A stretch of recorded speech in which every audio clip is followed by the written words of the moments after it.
Hello, everybody, and welcome to another edition of Magic Mics, proudly sponsored by our Patreon supporters and CoolStuffInc.com, where you can find cool stuff in stock every day, and our co-sponsor CardHoarder.com, offering the best inventory prices and delivery of cards for Magic Online. I am Evan Irwin, and we get started this week by saying hello to my two co-hosts, Aaron Campbell. How's it going? Ruben Bressler. Hi, what's up? Everything is lovely, right? Am I right? Absolutely. Another day in America. And we have another day of news to be able to cover this week, so we got to get to it. We've got so much this week. Oh, my goodness. Do we? Yeah. Oh, we do. Okay. Trumpet blast we get started with here. You get one if you support us our highest level on Patreon. Don't have one this week, but if you want to support your local, I don't know, if you have somebody having a birthday, an event, we can help you promote it. That said, we kick it off with the first pick in the giveaway. The giveaway is a $50 gift certificate to CoolStuffInc.com, ! Raffle in the chat. If you're a subscriber, you get 2 entries. So subscribe with those Bezos bucks and then hit that raffle, and then you have double the chances. Mm-hmm. Right. All right. Moving here to the first pick. Goodness gracious, we have a Mythic Championship Roundup. Mm-hmm. The Mythic Championship happened this weekend, and it turns out, I know this is going to freak you guys out, that green is the best color in Magic right now. By a long shot. It was so bad that the coverage people were apologizing for what you were about to see. Riley Knight posted a tweet and was like, so it's like 60% Oko. And was like, so please don't tag us. Don't reply. That's what he said. He was like, please don't let us know. We don't have a choice. This is what everybody is playing. Yeah. How about 69% Oko? Nice. Nice. 1,397 copies of Once Upon a Time. Just a couple dozen or a dozen or so less for Gilded Goose, and 9 less than that for Oko. 1,373 copies of Oko Thief of Crowns were played in that event. How many Noxious Grasps? Was that on there? It wasn't, I believe, in the top 7. The top 7 were all blue. I saw a lot of Ether Gusts on coverage. That was a thing. Yeah. And I even had to Google what that was. I was like, what does that card do? And it's not just grasp if you don't want to splash black. Fair. Okay. Which is cool. Let's see. Ian Dixon, fan of the show, longtime supporter, noted that he sits there on Twitter. He finally got the Mythic Championship chat moved to sub only because it was way more than the mods who were around could handle. Which we will certainly talk about a little later. Yeah, I was there for that. I'm sort of a part-time mod myself, and that civil war that we've kind of discussed between the volunteer mods and the paid mods was also going on this weekend. And, it was very difficult to watch in terms of certain things that we thought were okay to say suddenly weren't. And, I felt bad for the volunteer mods that were being painted with this brush when, they were the ones that really wanted to make chat better and simply didn't have the means to do so. So, day 2 of the Mythic Championship was basically food and everything else. It turns out when the mechanic not only makes games take longer, it lets you gain life, which makes aggro worse. It lets you activate all of these things, which are very powerful in their own ways. That turns out to be the best thing you can do in Standard. And it turns out green is really good at doing that, too. I do want to talk about some of the other decks, because there were a couple decks I really enjoyed. There was a Jund Korvath deck. Korvath, I think Korval?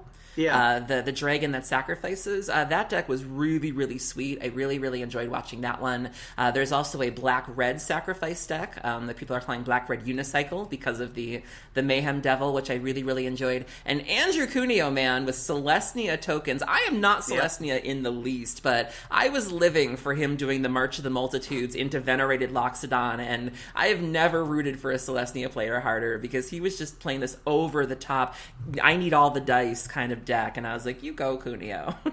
I mean, the top 8 was 6 Sultai food decks, Golgari Adventure and Celestia Adventure. Gross. So, and presumably the 2 non-food decks were played because they had good food matchups, and then they promptly lost to Sultai to Simic food decks. So take that for what you will. It's rough, particularly when you see here that even via their own stats on Magic.gg, they talk about the standard win rates and spiciest decks at the tournament. Simic food decks against non-food decks is a 59.2% win percentage. That is ban worthy, and I think everyone kind of expects at this point not only is Oko going to get the axe as of Monday's banned and restricted update, but they also are kind of expecting something else to get banned, because when you get rid of Oko, is that really going to stop that blue-green deck from working? No. Right. And I also think they're going to be a bit more aggressive, because we've been through this before. And when you play Legacy and Vintage, and to a certain extent even Modern, you sign up for that. Like, you know that at any given point, your toys can just be taken away from you. But people who play Standard tend to feel a bit more safe there, where, you know, they feel like there's less of a chance of that happening. But that hasn't been the case in the last, 2 Standards, 3 Standards? Right. And so Standard is getting to a point where it's just as risky to invest, so to speak. And I've heard them say in the past that that's not what they want for Standard. They want Standard to be a place that you feel safe investing in, and you just can't lately. It's pretty insane. Now, at the event, there was some technology that showed up. Of course, it just made Oko better. But, you know, there was technology that showed up in the form of using the Cauldron Familiar Witch's Oven combo in association with Trail of Crumbs. Yeah. And this, to me, kind of came out of nowhere. I was not expecting to see the sort of limited uncommon do something awesome. For those who don't recall, Trail of Crumbs is a green and a generic mana uncommon enchantment that says when it enters the battlefield, you make a food token. And whenever you sacrifice a food, you may pay 1 generic mana. So no matter what you're doing, you're making Wicked Wolf indestructible, or you're just sacrificing it for 3 life, you can pay a mana. If you do, look at the top 2 cards of your library, you may reveal a permanent from among them and put it into your hand, put the rest on the bottom. So you're drawing cards while you're, taking life from them, and that's pretty much a value town that you want every single game. That's incredible. When you said that there was new technology, I thought you were going to talk about all the cool new ways that people have found to elk their cards. I have seen so many sleeves, tokens on top of tokens. Like, people are getting really clever with how to elkify things. That's becoming like a cottage industry in and of itself. Yeah, my guess on what they will do, if history is a guide, because of how similar Simic Food is to Simic Energy, and when they banned Simic Energy cards, they banned Attune with Aether and the Ramunap 3-drop. Energy, yeah.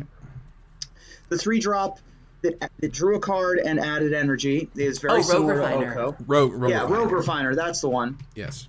I would guess that they would ban Oko and Gilded Goose, as those two seem to be the most unique cards. A lot of people are pointing at Veil of Summer because of the Pioneer banning. A lot of people are pointing at Nissa, and also Once Upon a Time. But I think that obviously Oko's going, but I think that you really cut the legs out from that deck.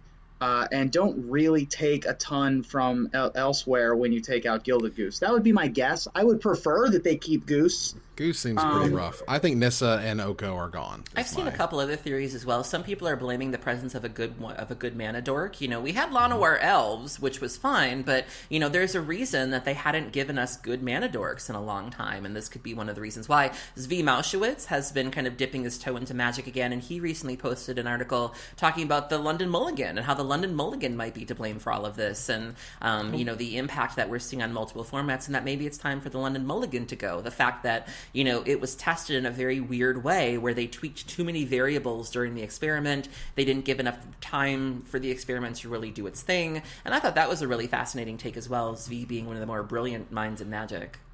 Yeah, and of course, I think a lot of his point essentially was that there are certain play patterns that you're trying to create every single game. You want, the Goose into Oko into Nissa, and you want to recreate that as many times as possible, or Goose into Oko into Wolf into Nissa. And the person who gets their play pattern off in the early game is going to do well, even if they've mulled down to 4, as long as they can get their play pattern going, and you don't get your play pattern going, that they have a better chance of winning the game. And so what the London Mulligan, which I love for what it's worth, does tend to, particularly with a card like Once Upon a Time, create a scenario where you see a lot of the same hands, a lot of the same plays over and over and over again for your early game. Yeah, 29 copies of Once Upon a Time, I think, was the count. In top 8 out of 30. What was the total possible in the top 8? 32. Mm-hmm. That's a lot. So that one would also not surprise me. Look, something other than Oko is hitting the bricks, and I think Oko is also not long for this world when the next B&R update comes around. Jeez, there you go. So, moving on here a little bit, before the actual Mythic Championship, there was a Hall of Fame ceremony, and hoo boy. There's a thing called unforced errors. I've never had so many conflicting emotions listening to a Hall of Fame speech. It got a little rough in there. Reid Duke, one of the best Magic players, one of the best Magic people, personalities, did not necessarily need to mention Mr. Owen Turtenwald in his speech. As far as I know, hasn't addressed anything further. It just kind of happened. There was a lot of transgression. I don't want to get mired in it or nothing. Yeah. Just saying that it was rough. It was definitely disappointing because, again, Reid has been one of the good guys for a long time. And, this was somebody that you did expect a little bit better from. Reid, has spoken out on the right side of many issues before, has always had a pretty spotless reputation before this. And to see a misstep like that was just like, oh, no. Just a little rough. He's such a nice boy. He's so docile, and he wants to stick with someone who's been his friend for the greater part of it, probably at least a decade. The iconic trio that was the Peach Garden Oath. I get it. He wants to remain loyal to his friend, but man, boy howdy. There's a way that you can put that. Yeah. There's a way that you could address that and say, I don't know. I think there's a way that Aaron Campbell, as Aaron Campbell can do, would be like, your friend did some stuff. You don't want to, encourage that stuff. If you need a public statement, you know where to find me. This applies to just about anybody, and it's just, I really liked Reid's speech in general. Yes. Except for one thing, which was that. The rest of his speech was lovely. He nodded to the history of the game. He looked nice. He, sort of looking backwards, looking forwards, being, the sort of the bridge point between the old and the new Pro Tours. I thought it was a really lovely speech, except for that, needs a little bit of editing. Just a little bit of work on that one. Well, Ondrej Strasky won the event. Congratulations to him. Out of retirement. It turns out, that boy is like, I ain't playing Magic ever again, wins a Grand Prix. I ain't playing Magic ever again, wins a Pro Tour. I mean, a Mythic Championship. Like, okay, Ondrej. Okay. Yeah. Sure. Someone else had done that where they had said, I'm announcing my retirement, and then immediately won a Grand Prix. Mm-hmm. That might be the secret to winning tournaments is saying, hey, I'm out. And then, you just sneak in there and stealth win a tournament immediately thereafter. Very nice. Shout out to Ondrej. I mean, Ondrej was not in the invited players. Mm-hmm. He grinded his way back in by grinding up the ladder. He is the dream that they were talking about in that Sir Mix-a-Lot commercial. The world will know if you grind your way to the top, then you can find your way into a championship, and he did. I get that he was a Platinum Pro before, but he had to do it all over again, and he really proved it. So yeah, I also want to say I really enjoyed the segments with Maria, where she was doing these sort of crack-a-packs with the players as well. I've always been a huge fan of star building and giving people the opportunity to show off their personalities a little bit, and certain people really excelled at that. Like, I really feel like they got to show off a new side of themselves, and that combined with, I know previous events they did the phone questions. I really, really like things like that don't focus on just how good of a player you are, but are you entertaining? Are you funny? Are you more than just your record or the deck that you're playing? All right, we got to keep moving here. We're going to gather the townsfolk. We have Pioneer banned and restricted announcements. Pioneer? Pioneer? I said I was looking at the B We're and not R. to that topic yet, Evan. Hey now. Hey-ho, I saw what you did there. Very nice. The Pioneer Did you banned and seriously restricted. skip over the best, You talking about the Pro Tour? Hello? Oh, okay. My apologies. Obviously, it was embedded in the middle. All right, let's move back here. Aaron, go ahead and take it. Aaron, take it. All right. So on Saturday, Autumn Burchett was playing at the Pro Tour, and Autumn had posted a tweet in which they said that they were told by a Wizards representative that they were not allowed to play with lands that they had put in their deck. And more specifically, these lands were basic lands that had art done by Therese Nielsen, to where her name had been crossed out, and then on top of the cards were the messages, no turfs on Gruul turf, and then also trans rights are human rights. Within hours, this tweet blew up, and there was a lot of controversy about this. Autumn had to clarify that it was not the judges or any sort of staff that made them do this. It was a Wizards decision, but people were outraged about this, which led to a lot of fallout fallout in Twitch chat, a lot of trans rights, a lot of Terramanders, lots of trans flags. The next day, Wizards allowed Autumn to play with lands on them not done by Therese Nielsen, that still had, sort of pro-trans messages on there, but was a huge PR nightmare for Wizards. The idea that Wizards is basically saying that you can't support trans people, that you can't say that trans people are human. A lot of people were really upset about this, and it sounds like the issue was that that it had to do with Therese Nielsen. People, I guess Wizards didn't want it to seem like someone was insulting her, and so it wasn't necessarily the messages themselves, but the fact that it seemed to also be taking a jab at somebody that they presumably have a relationship with. But this really overshadowed the whole weekend. The decks were cute, Oko was annoying, but this is what everybody was talking about, and is still talking about. There was an article I believe there was an article on Kotaku that I saw. Esports, yeah. Yep, Esports had an article. I'm not sure exactly how big it got, but if it got that far, that's a lot. Oh, it was huge. I was just watching the ticker go up. It was. And initially, I thought that it was a judge ruling. I thought that it was merely that you can't have cards that have the artist's name crossed out or whatever. But when it was clarified that it was not a judge issue, that it was a show issue, then that opens a whole different floodgate. I don't know if there will be any resolution here. I certainly haven't heard any from anybody. No, Wizards hasn't released any sort of statements. I know that several pros had talked about kind of doing the same thing to their lands in solidarity. There's been a lot of pro-trans messaging since then. Proven Combatants just released a t-shirt that says no turfs on Girl Turfs that you can purchase as well. And so it was just a really big disconnect from a company, one of many, which we'll talk about, where, a company that has been pretty diligent about selling you rainbow items and then to have their largest non-male competitor be subject to this was pretty strange. We get more of that later. We get so much more of that later.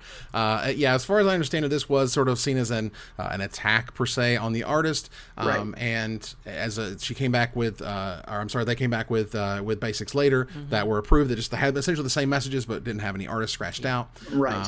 So that's nice in a way, but again, this is sort of like an unforced error, which was this is the Barbra Streisand effect. Honestly, if they had never pointed it out, it might not have ever been a thing. They may have not even made it to the cameras, for example. The Barbra Streisand effect, and also just it seems like a bit of a lack of community management, where it's like this happened so quickly, and it was allowed to fester. This was allowed to just sit there all night long. We didn't get a resolution until the next day, and so the fact that I've been to pro tours, I've seen the staffing there. You have some of your biggest names at Wizards at these events that someone couldn't have put these fires out. Somebody couldn't have seen how badly this was going. It's just how is this allowed to sit there for so long? In an environment that has a lot of bureaucracy, in an environment that has a lot of approvals, and in a company that has a lot of silos, at least traditionally, normally no one gets fired for saying no. And if you just freeze, you won't be as punished as if you were trying to do something on your own versus sending it up the chain, make sure everybody's happy with it, try to send it back down the chain.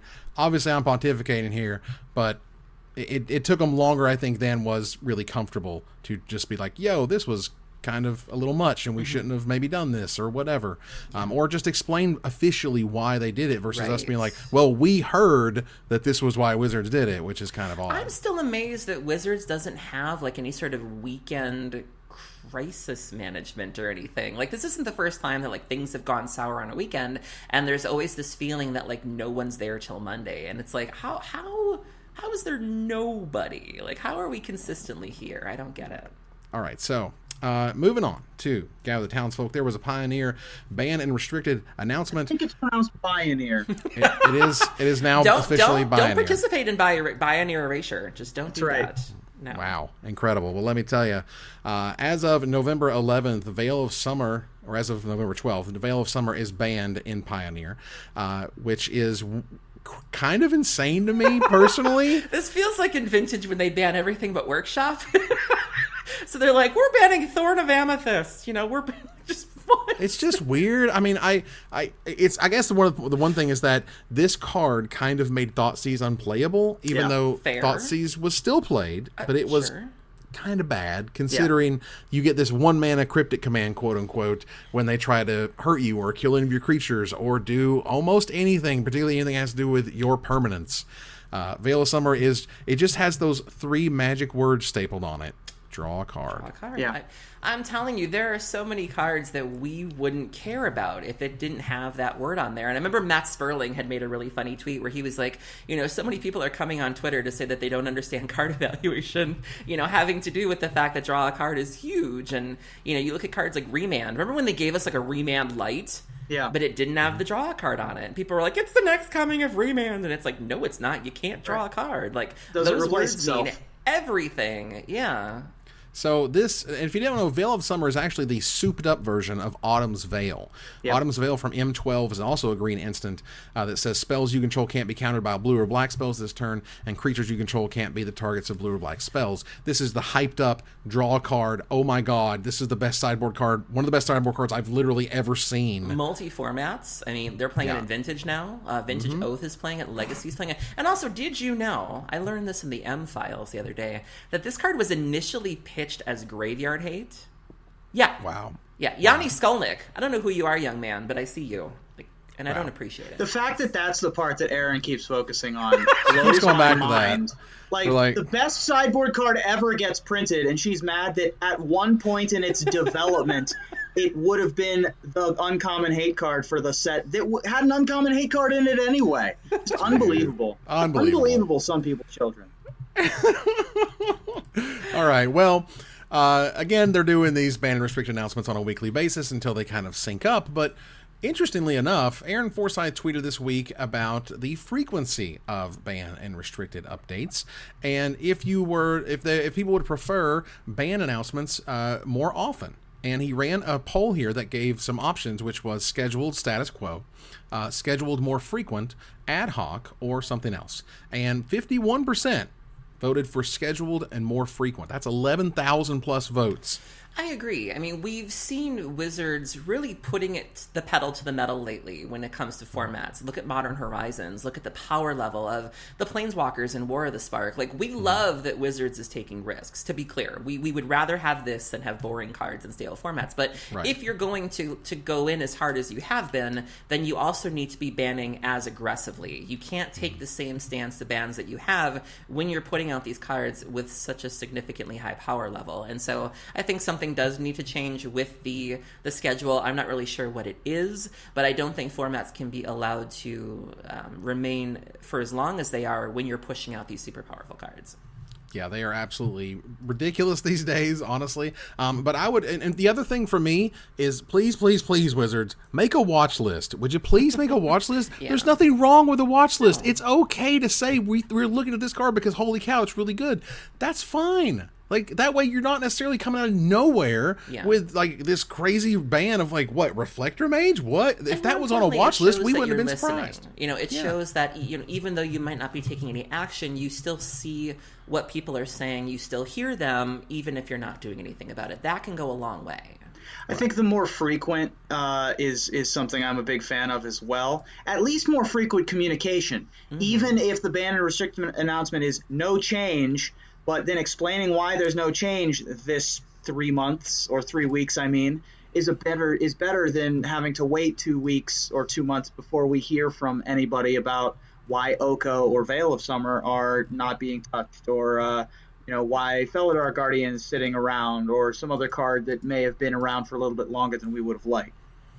So, mystery boosters are officially a thing. Mystery boosters were finally cracked this past Friday. I'm going to need you to explain to me what these are, because I was very confused by the rollout of this. I'm still not 100% sure what I just saw.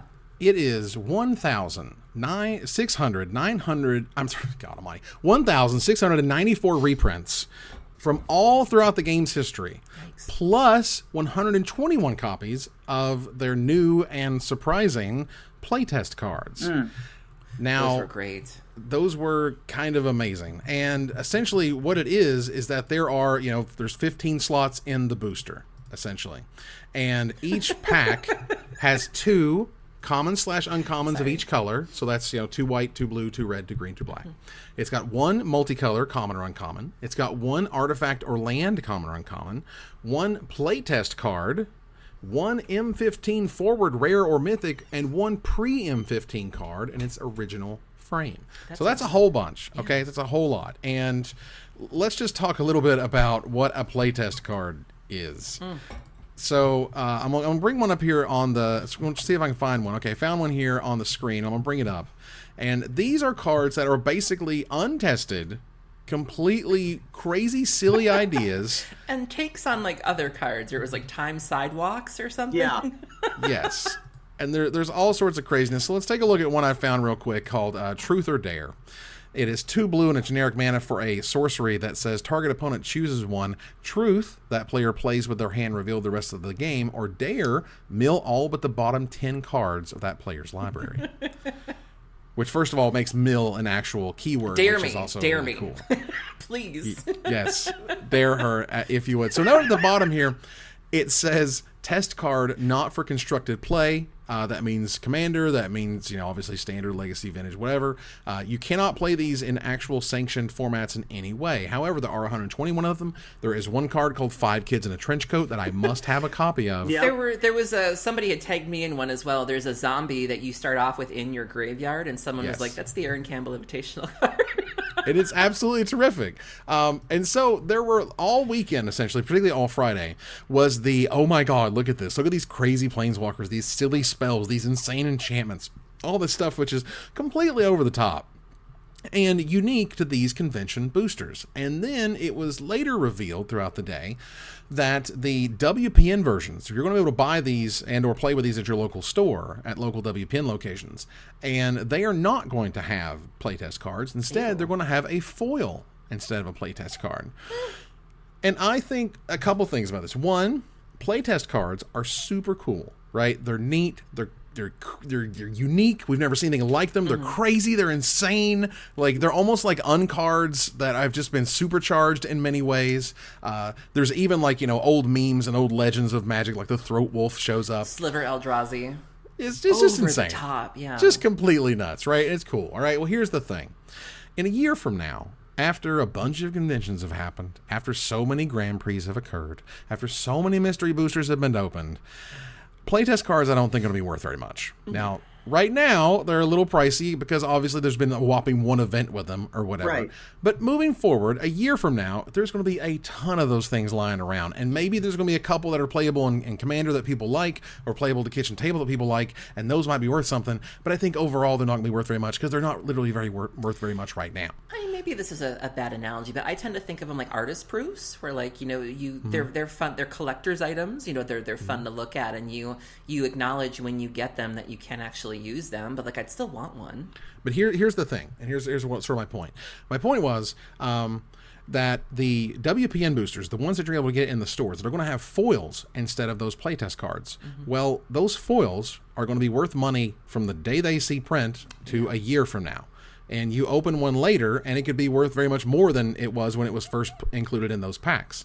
And so those foils are always going to be sought. Who knows what type of foils they're going to make. Maybe they look really cool, or there's some really cool reprints. There's certainly plenty of money that they could push into that slot that, again, you're not going to get out of a playtest card. Yeah. So I think ultimately, while I was, the sort of the fear of missing out and it's the cool new thing makes these playtest cards really sweet, I think in reality they made 100% the right decision to be like, conventions get these crazy silly cards that you can get a hold of, but in your store you can still get a lot of value out of these boosters. Yeah. Well, that's kind of the thing we're experiencing a little bit with the Soul Rings, where when we were at the Command Zone, it felt like we were getting something that nobody else was getting. We were getting these really neat Soul Rings, but since then, the Soul Rings have become much more readily available to the point where it's like, that gift isn't feeling so exclusive anymore. So I get that feeling of wanting to keep that thing you could only get there fresh and exciting. Right. Now, do note that these playtest cards also have ridiculous artwork that were all done by hand by right. Wizards employees. Black and white. They saved a ton on their art budget. I was enjoying seeing the tweets from people, just random developers that were like, "Oh, hey, that's mine." You don't do art. One of my former employees, Daniel, got to illustrate 2 cards. It's so awesome. Yeah. I love it. Daniel did a great job. It's fantastic. The card that makes land tokens he did. Yes. And then the one that makes 3 spirits or whatever he did, which was really cool. I know that David McDarby got to do the Ral Planeswalker. Oh, wow. And I think Gavin did his Volcano, if you know about the old Gavin versus the Volcano saga. There was an interesting post, just to put a little bookend on this, from Mark Rosewater, who noted that there was kind of an issue with playtest cards, which is, they didn't work very diligently on them. You know what I mean? They were, a normal Magic card is playtested and tweaked and vetted and put through story that and could be argued. Editorial and blah blah, and we'll obviously get to that. But basically saying, playtest cards don't come near that bar that they set for every other Magic card. It wasn't playtested, not even once. It was never in a deck or on the battlefield. Why? Because it's not a real card. It's a joke. Right. So they're making these things kind of silly in a way, so you'll enjoy the silliness. I think that's great. I've said it before. I like when Wizards lets their hair down. I love the conspiracies. I love the unstables. I love the battle bonds. Yes, there's something to be said for, tested cards and all of that. But sometimes we just want to see you have fun. And I love this. And this was a big hit. And honestly, I saw more people talking about this than... that's really all I heard about. And in fact, I heard about it to such a degree that I was confused as to whether or not there was more to the story. I saw people opening the packs, and I saw the sweet, stickers, the playtest cards, and I was like, oh, there are real cards in here too? That, because no one was talking about that. It was all about these sweet playtest cards. I like that. And I think that's cool. And again, a year from now, I don't think we're going to hear much about them. And I think there's going to be blips on the radar, whereas those foils that people are popping out of those packs in stores are going to be really exciting and worth big money, even months and months later. Also, really good reprints in this set, as some people in the chat have mentioned. Bloom Tender or Bloom Tender, that $60 elf for some reason. Yeah, there are some cards in there that are crying out for reprints, and I'm really glad that they're acknowledging that. Absolutely. So, moving on here, there was quite the update to the SCG Tour. Now, for years and years, as I worked at Star City Games, the question of, are we doing legacy events this year, comes up. And it comes up every single year, and we're do more, they do more opening dates, and it was, are there going to be legacy events? Yes, there's going to be legacy events, moving on. Okay, now, as of right now, SCG has removed the legacy format as part of the SCG Tour, and are now going to be focused on Modern, Pioneer, and Standard. Yeah. This is brutal. SCG was one of the big TOs to really throw their support behind Legacy. And the fact that they are getting out of the Legacy game for the most part is pretty crushing. But I do want to stress, though, it's not the death of Legacy. There are still plenty of TOs out there that run Legacy events. You can go to Gaming Etc. on the East Coast. You can go to Moonbase Market. You can go to Nerd Rage Games. You can go to the Channel Fireball stores. You can go to Card Kingdom. There are stores out there that want to support Legacy, and you need to then support them in kind. But also, these events need to be given the opportunity to succeed as well. There's a saying that we like to use in corporate America of setting something up to fail. And so while I think it's important for people to go and support these events, I also think that these events need to be given the chance to succeed. If you know that your audience skews older, you cannot schedule these things on Easter and the weekend before Christmas. That's not going to work. And then turn around and say, well, you bitches didn't come out for this. What did you think was going to happen? And so you can't have it in Niagara, which is a nightmare to travel to. And so, while I think that people need to support it, we got to give these events a chance to succeed. But I think that Legacy is still very much a thing. It's still very much alive on Magic Online. And there are stores that want to keep it going, and God bless them for that. They were also careful to mention that Legacy is not leaving the tour entirely. They will still be available at the cons, SCG cons, and they will still be side events at SCG events, but they won't be opens. It's still a huge seed change, but they, in the same paragraph, wanted to make sure that people knew that they were still available if you wanted to play them. Right, this is not like Legacy is dead, be clear. It's that there is a lot of support that just went away for the format. And next year, of the Grand Prix that they have announced and the formats that they have announced, there ain't no Legacy there at all. And as I've mentioned, or at least talked about, Wizards very much wants Modern to be legacy and wants pioneer to be modern and standard to be standard. Modern's the new legacy. And they're getting there. This is the slow grind. There are still things that are very unique to legacy. Brainstorm, Delver. People keep trying to make Delver happen in modern. It's never going to happen. Stop trying to make it happen. But Miracles is something that you really, in its purest form, with you can only get in legacy. Or when you look at the Reanimator decks, or you look at Stoneblade decks, there's just a certain thing about legacy that you can't get. Nick Fit, or just lands, good old-fashioned lands, where you're running all these. There's just certain things that you can only get in Legacy, and I think those sort of die-hard Legacy fans will follow that format anywhere. Well, I think those are going to be the only ones left. But that's fine, though.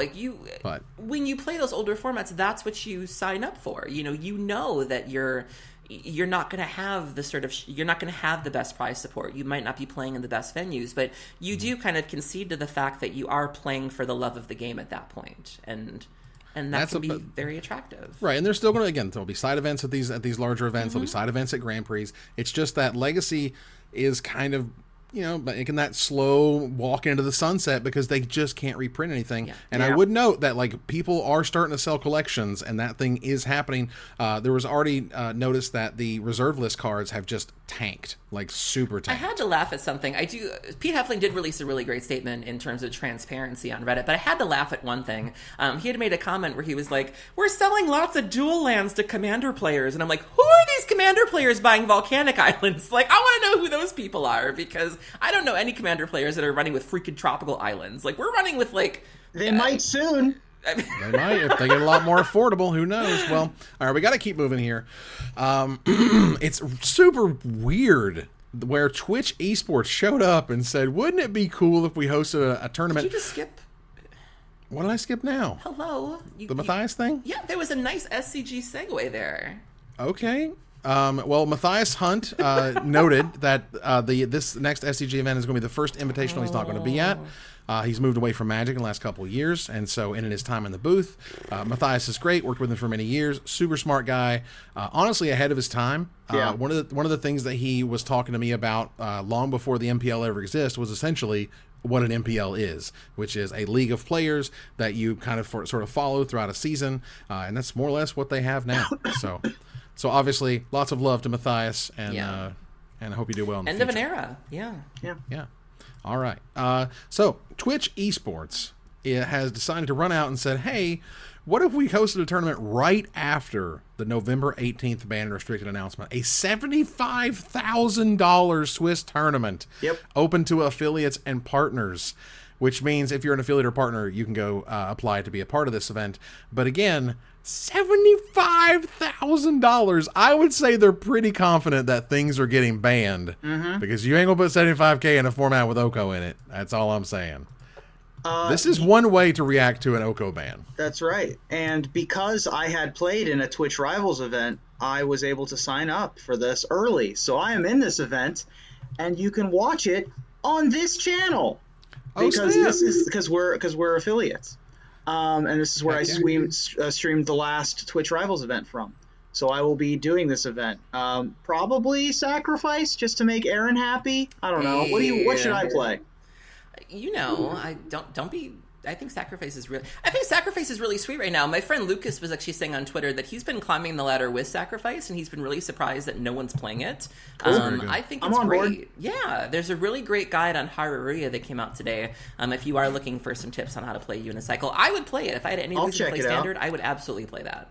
Unicycle is the kind of name that I can get behind as well. So November 18th, I guess I'll be playing Magic the Gathering on the internet for dollars. We'll see. There you go. So interestingly enough, there was a Blog Talk post from Mark Rosewater where somebody asked, quote, the majority of players don't play Commander/Brawl, and they say, do you have the numbers to back this up? And he says, yes, the data says it might currently be the most played constructed format, but that is far from a majority. People forget how many players play, quote, cards I own. There are so many kitchen tablers out there in the world who will never hear us, never see this program ever, and God bless them, and they're awesome. But the idea that the most played constructed format is Commander is kind of a huge sort of oops, I dropped a huge piece of data. Yeah, Gavin even said that he had made a comment that a lot of people learn Magic by way of Commander, which I wasn't expecting. Like, I don't think I've ever taught someone how to play Magic. In fact, a lot of the Commander players I've met tend to be very, very experienced in the game in terms of rules interactions and board states and things like that. So that was fascinating. Yeah, I'm in a few nerd-adjacent and nerd-focused communities here, and people that I had no idea play Magic just play for fun on their kitchen tables, literally on their kitchen tables or on their, living room coffee tables, and, sharing their Instagram posts of unsleeved forests from M14, just having fun, just having a Magic night, not doing anything in particular, having anything to do with what we're talking about. Whole different ecosystem, whole different world where only they play with their friends. Right. And so we have no exposure. The three of us who are super entrenched in Magic and have been playing for decades, and have been, gotten to the point where we have the clout and whatever to talk about it on a weekly news show. We're never gonna know the true reach that you can, that information is only privy to the people that get the sales numbers, from Target or Walmart or whatever. So it's not surprising. It's just there's no way for us to ever know. Mm-hmm. I remember a funny story I like to tell is I'd been having some doubts about my job situation over the last couple months, which has vastly turned around, by the way. I love my new job. But I remember, Evan, I had a really, really bad day, and I was like, I'm just going to quit my job and write articles. And I remember asking you, and I was like, is there anything, what do you want me to write about? If I had to do this, what could I write about? And I was expecting you to say, standard, maybe vintage, maybe legacy, maybe modern. And you were like, can you write me an Oathbreaker article? And I was like, why? And you were like, because that's what people are reading right now, that casual content. And I was like, I think I'll keep my job. I mean, you would be absolutely shocked at how many, eyeballs are on casual articles that were written 5 years ago. Mm-hmm. Written years and years ago about some random commander they thought was cool in 2012 or whatever. Yeah. It's crazy. That said, we got to keep moving here. Arena's State of the Game came out for November 2019. Oh, and Aaron's out. Well, look, first of all, apparently there is a friends list now. It says there's a friends list. It shows you have to send a friend request of some nature. It doesn't really say anything else about how it's going to happen. So I don't know anything about that. Okay, sure. They also note about MTG Arena Beyond Standard. This, of course, would be historic and what they're going to do there and how. That?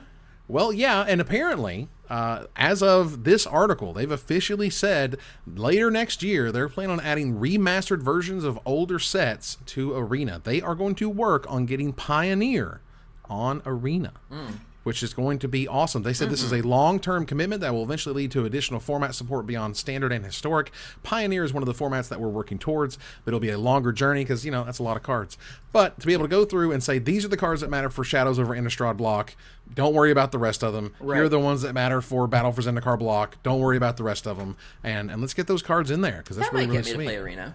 Yeah. We had predicted at one point that whenever they print a new set, they were also going to put an older set on Arena and sort of widen the format in that way.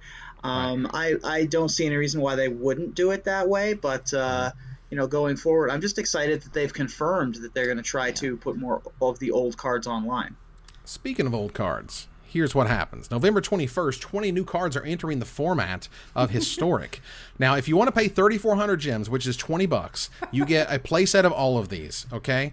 And they're going so disappointing. No, I actually think this was brilliant. There's a lot of really cool reasons why that they picked the cards they did. Between things like Sarah Ascendant's in there, Kinsbell Cavalier, Crypt Breaker is in there, Hypnotic Spectre, Phyrexian Arena. Hidetsugo's Second Right. Has to be the easiest thing to program ever. Yeah. Are they at 10? Deal them 10 damage. The end. I was actually excited clicking on this one, and I remember scrolling down, and it was like, drum roll, please, and I was like, oh my god, what are we getting? And it was like, Soul Warden, and it was like Burning Tree Emissary, and I was like, what else? And I'm scrolling and I'm like, oh, this is This is it, huh? There's like four cards that Aaron would be excited by. Right, but like Fauna Shaman, Imperious Perfect, Captain Sisay is going to be her own archetype, essentially. Mind Stone is huge. Hey. Also, I appreciate the fact that there's no Liliana of the Veil here. Yeah. There's no Worm Coil Engine here. There's no like crazy aberration where you have to play this card. This is clearly going to be the best thing in Historic. They added a bunch of really interesting cards. Like Tendrils of Corruption is like, what are we doing? Yeah. But if you're playing a mono black deck, you don't really have a spell that does something like that, and that's something that does it. I like Kiln Fiend. Kiln Fiend's a good one. Oh, God. Kiln Fiend. Holy Diva was all over that one. Daniela Diaz, she saw Kiln Fiend and she was like, dinner's on the menu, boys. Right. But like playing the Doom Foretold deck when you have Phyrexian Arena. I like that deck. Playing the Doom Foretold deck when you have Mind Stone, like that is some hot fire. I would that play is some that. that is some like that looks super fun to me. Yeah, I saw Jody Keith streaming that the other day and I was like, oh, this looks like my jam. Yeah, that's really cool. So again, you can get historic cards at a 1-to-1 redemption rate for wild cards. Thank you, Wizards. I don't know what that means, but I'll take it for it. It's okay. The point is, pay $20 and you get a whole playset of everything. Okay, All right. I can do that. The historic launch event's going to run from November 21st through the 25th, which is going to be sweet. There's going to be ranked historic, best of 3 is going to be that right there. There's going to be a historic tournament.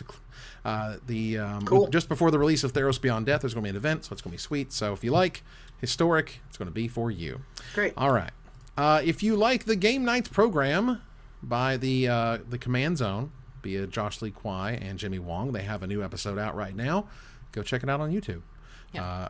Which is really sweet. This I one just want to say features. Sorry, I was going to say this one features Brandon Sanderson, the famous author of the Wheel of Time series, and the person for whom also the author of Elantris, which is why Elantris is named Elantris, the Magic the Gathering personality. So.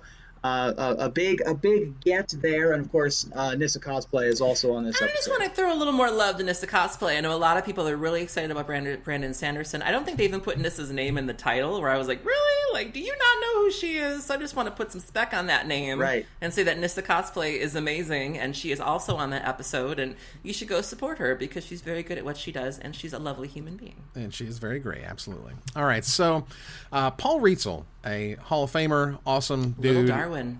Terrific Magic player, noted that he skipped this past weekend his first Pro Tour in over 10 years, and that it was an awesome ride. Of course, being a Hall of Famer, he could have win and played if he wanted to, but he decided not to. Paul is an absolutely fantastic player. I got to be there at Pro Tour Amsterdam when he won that event. I taught him how to use Skype. You taught him how to use Skype, which was fun. Super duper smart dude. Got to have lots of conversations with him, and feel lucky for having to do so. Paul Rietzl's great. It's a bad weekend to play Plains and Mountains, though, so it's a good one to skip. Yeah. All right, let's move here to something fun. And by fun, I mean bad. And by bad, I mean awkward. And by bad, I mean awkward uncomfortableness. You mean decidedly male. Decidedly fail. Oh, my God. All right, so here we go. We could have named this episode Decidedly Fail, and we didn't. we could have. A missed opportunity, I tell you what. Well, look. As the new Magic novel came out, Magic the Gathering Forsaken, which was to tell the post-War of the Spark story, there was an addressing of Chandra and Nissa, who were essentially groomed for many years to create a relationship and to get closer and closer to the point where you felt like, wow, this is actually going to happen in some regard. And then this book showed up.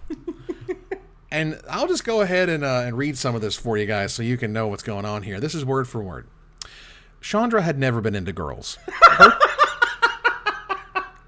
Her crushes, and she'd had her fair share, were mostly brawny, parentheses, and decidedly male.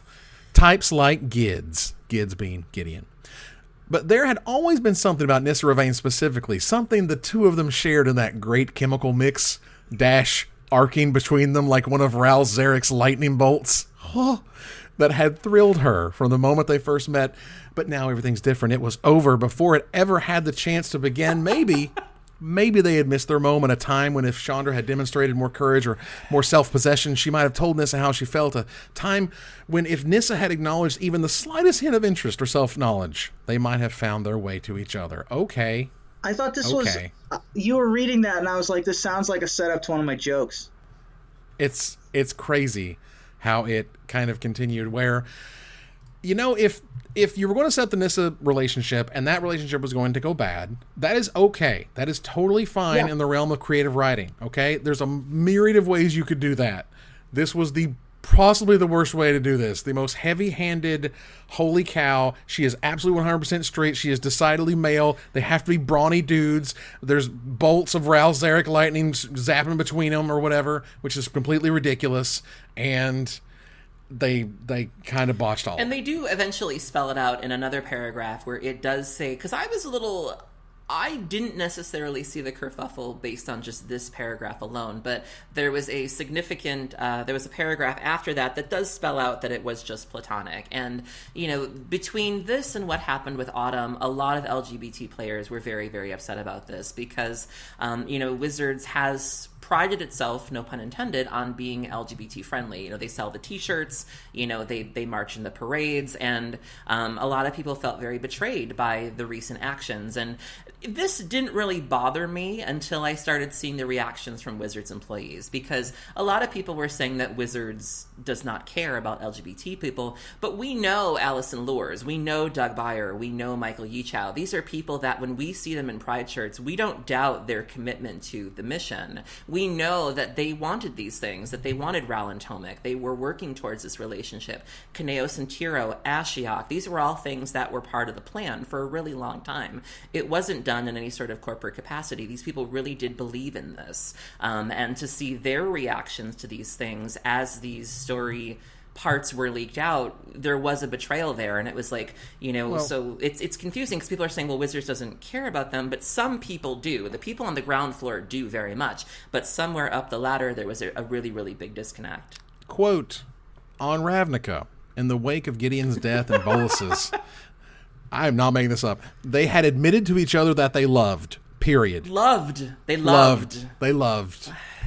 But both of them knew deep down they were only speaking platonically. Guys, you're... This was years in the making, too. Like, if you go back to Battle for Zendikar, I mean, this is something that they had been... And multiple Wizards employees, or former employees, have made Twitter threads. Michael Yichow's was really good. Doug Beyer had made a very veiled reference to this. Like, people are feeling very betrayed by this. People that really believed in this storyline. There was a young a young man, Reclusive Wizard, on Twitter. He said that he was a gay man that had brought in as sort of a queer... what's the word? Sort of consultant? Consulting. Yeah. Yep. And even he was like, this was not how it was supposed to be. Like, they had spent years working on these characters and storylines only to throw them away very quickly. Right. He says here, my understanding at the time that Chandra would be a pansexual hot mess, which is both hilarious and totally in character, which is totally fine. Again, that would have been A-okay. He says the thing is that she always liked big, muscled, manly men as a retcon. We build everything from BFZ forward with the intention of representing diverse sexualities. This represents external forces actively choosing to squish that work.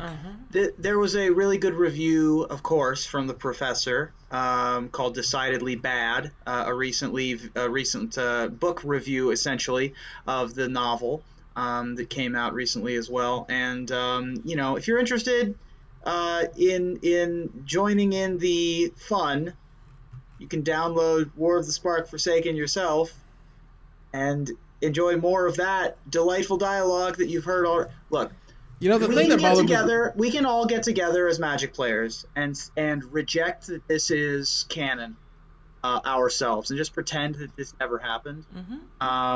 If we want to. Now, they'll still print cards and they'll still, say whatever it is they want to say, but I've decided that this isn't real. Yeah. So... This is kind of ridiculous, and I'm just going to pretend like this doesn't exist after this conversation. Yeah, after this, because if it wasn't just the Nyssa and Chandra thing, it was things like Niv Mizzet talking like regular people on the street. There was also some weird Jason Veraska flirtations where it was like... They sent a Gorgon after a blind person in this novel, which I found interesting. They did a lot of interesting creative chicanery in this particular book. Right, they sent the Banshee after the deaf person. Characters that you worked to really... I went into Ixalan kicking and screaming because I was worried about what they were going to do to Veraska, and I really started to care about that Jason Veraska friendship. Yeah, I was hoping it didn't go anywhere. I was hoping it would be more of like a Mulder and Scully thing, maybe. Will they, won't they? And there were a lot of disappointments of, again, just years of character building just thrown out the window in the course of a book. Yeah, this will also just note that I miss Allison Lures. I think Queen. a lot of what that thread was just like, man, we really miss Allison. And I understand that there were multiple team members behind her, but clearly she was leading that story team in a terrific way. And people were just like, here, go read the stories of Kaladesh. And I'm like, wow, I don't recall everyone, fawning over the Kaladesh story, but looking back, that story was great. That story was awesome compared to what we got these days. Yeah. And a lot of one of the first complaints that I had heard from the usual places on the internet was, oh my gosh, no one cares about this. Just everybody calm down. But very clearly people care about this. Like, it's like the topic of conversation for the last 36 hours on Magic Twitter and social media. Yeah, it's been more or less nonstop, which is it's been a bad week for it's been a little rough. All right, so quickly note here. I don't know if we need to really note here. Oko's a good Magic card. Oko, Thief of Crowns, happened to win a vintage challenge. But a great moment came out of it. Yeah, so a friend of mine, Justin Gennari, who is a lovely vintage streamer, you should go support him if you can, decided to throw together a vintage Urza Oko deck. Kind of like a take on Paradoxical Outcome, which we've seen in Modern. Justin is already qualified for the year-end championship at this point, so he can just kind of, play whatever. And he was kind of in a sassy mood. He made a tweet where he's like, might light some tickets on fire and play this, and then he just won the vintage challenge. There was a memorable moment in the semifinals where he'd played 2 Okos, so he turned his Astrolabe into an Elk. He had an Elk out, so he had his Astrolabe was already an Elk. He made another artifact, an Trinisphere Elk, or something. then played a second Oko, turned the Trinisphere into an Elk, went to swing in for 9. His opponent was at 8. The opponent goes to Hurkyl's Recall, because these appear to be artifacts. The Hurkyl's Recall immediately goes in the graveyard, and you realize these are no longer artifacts anymore. These are green elks. There's a clip of it on my Twitter feed that you can find. It was a devastating moment. I literally covered my mouth like, oh my God, because Justin was streaming this. And, these older formats are having to learn how Oko interacts with these older cards. And I remember just that jaw-dropping feeling of he's tapping, he's going to get out of this. Oh no, it doesn't work that way. And then Justin wins the match, and it was like, oh my God. Oko is so ridiculous. Oh my gosh. Oko's insane. All right. And what's so funny? Even just looking back, there was not that, like, Jace Vryn's Prodigy had that moment where LSV was like, you guys know this is like the best card in the set, right? And everyone like loses their mind. That didn't happen with Oko. It was just like it was immediate. There was this slow realization between like 1 to maybe 72 hours or so of like, this card is completely absurd and is the best freaking thing you could be doing. And it wasn't the abilities, it was just the numbers. It was like, oh, this avoids Fry. Oh, this costs 3. Oh, this immediately creates value. Oh no. Oh dear. Yeah, it's super, super rough. Real quick here, Willie Edel notes that he's trying to stick up for Latin America, trying to stick up for Brazil and South America and whatnot. And they're talking about all these really cool convention exclusive stuff, and he's like, first of all, the fractional invites are a little rough for Latin America because there's only 1 Grand Prix in 2020 so far. That's a thing that he touched on. But there's no mystery booster events in Sao Paulo, mainly because they can't, as I understand it, they can't get them down soon enough. And I will note that there are a lot of issues getting things shipped into Brazil. Getting stuff into Brazil is tough. So I kind of totally understand that one. It is unfortunate, and I wish, obviously they could have that and make that happen. But regardless, it's unfortunate for them. Yeah, I really feel for them in terms of events. He had posted a tweet that says, if you check the Players Tour and MagicFest schedule, Sao Paulo is not the only city in LATAM. For what it's worth, Latin America is losing 1 GP per year. And he brings up a really good point that, when he looks at the attendance for these North American events and sees events barely cracking 500, he's going, well, we're giving you a Brazilian GP that is easily going to give you 1,500 people, and yet we're the ones losing events. And also you look at the talent, look at the LatAm talent that consistently shows up to these pro tours and does very, very well through some very tough circumstances. We've talked before about the challenges of coming up in South America when it comes to money and it comes to card availability. And so you have this talent, this incredible talent coming out of Latin America, this attendance. They're giving you good attendance every single time, and yet they don't seem to be getting anything for that. And I really do feel for him. And, I've enjoyed working with the Brazilian Magic community. the LATAM community. And, we obviously have some very passionate listeners that feel the same, because every time this comes up, they're like, you've got to talk about LATAM because it's just not being discussed. Yeah, it's tough. And, right now, the past few Grand Prix have been, embarrassing. Actual, factual embarrassing. There was, a little over 300 people in Denver. Is that correct? I was like, are you serious? And I know there was only a little over 500 people in Richmond. Yeah. And, Phoenix 500 Magic players. Tiny. Yeah, Phoenix was just about the same, essentially. And, these are kind of, ridiculously low numbers, you guys. We cracked 6,000 people in a room in New Jersey. You can get Magic players excited. You can get butts in seats, but what they're doing is the opposite of that. Now, I will note from those who attend the events that the people who show up just for side events, the people who show up for the Commander stuff, that is now a much, much larger percentage of the players at the event. So it's not 100% of the people are leaving, or that there's 1,000 less people in the room. It's more like 500 plus are playing the Grand Prix, but maybe the other 500 or so are actually playing side events and Commander stuff and whatever. But at the same time, these numbers are kind of uncomfortable. It's just... ain't what it used to be. For sure is not what it used to be. And particularly when you look back and you see how these days everything costs kind of infinite, and every single step of the way you have to pay for every single thing versus, one price fits all and everyone gets the same stuff and guaranteed rewards and stuff like that. So that's unfortunate. Moving here real quickly to splash damage, I definitely want to note that Magic the Gathering is officially in the Toy Hall of Fame. Hey. Nice. Hey-oh, right next to the stick and the ball. Yep. It's Magic the Gathering, y'all. We made it, y'all. Matchbox cards was also in there, and the coloring books. So alongside coloring books is Magic the Gathering. That's pretty kind big. of a weird... That's a weird thing. Esteemed We company. beat out Care Bears. We beat out Jenga. We Masters beat of the out... Universe. And we beat out the top, Aaron. we beat out the top. I don't know if they're voting on the bottom yet, but here we are. They also beat out My Little Pony, which was kind of insane. Oh, man. And great. So congratulations, obviously, to Witches of the Coast for that, which is terrific. Let's go ahead and move on here to the finisher. Begun. The streaming wars have. Apple TV launched earlier this month. Disney Plus launched this week. And just a few hours later, Netflix and Nickelodeon announced that they'd be... What? Jaegering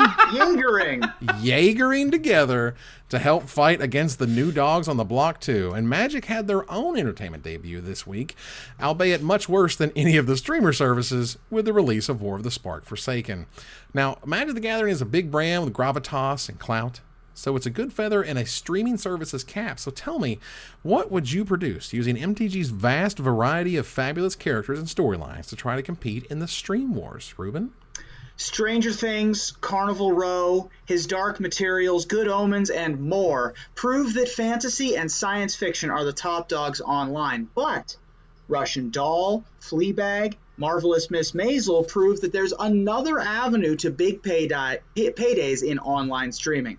So to capitalize in the hilarious and depressing world of women in male-dominated careers, combined with MTG, coming next summer is the year's most anticipated new comedy series. From the minds that brought you 30 Rock and Modern Dredge, Parks and Conflagration. I would watch the crap out of that. Nice. Aaron?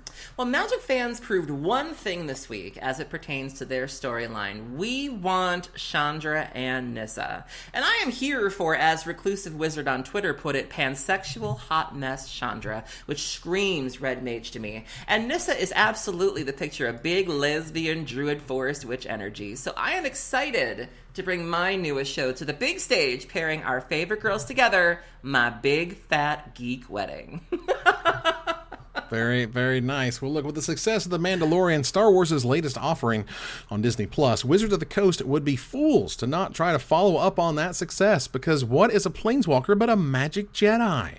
So coming soon to an Amazon Prime or Hulu near you, the breakout hit of the year featuring the greatest villain in all the multiverse and his army of 3/3s, Elk Wars, The Rise of Planeswalker. May the Force be with food. Always. All right, that ends another live episode of Magic Mics. Thanks for joining us here to discuss all things Magic. Thank you, Aaron. Thank you for having me, and thank you for everybody for tuning in. Thank you, Ruben. Honk! All right. I'm going going to move here to our final slide. I want to thank our sponsor, CoolStuffInc.com, our co-sponsor, CardHoarder.com, my co-host, Aaron Campbell and Ruben Bressler. You guys for watching or listening, and I hope you support us at Patreon.com/MagicMikes. Please follow, like, tweet, favorite, share, subscribe to everything social that tells people we exist. Catch us online on our Discord, twitch.tv at MagicMikes, our Twitter at MagicMikesCast, our Magic Mike subreddit, and like the Magic Mikes page on Facebook. Talk to us privately at MagicMikesPodcast@gmail.com. Follow the audio-only podcast at MagicMikesPodcast.libsyn.com, or find us on iTunes, or join us here next week. Same time. Well, not same time. Wednesday. Same place. Same time for another episode of Magic Mikes. Good night, everybody.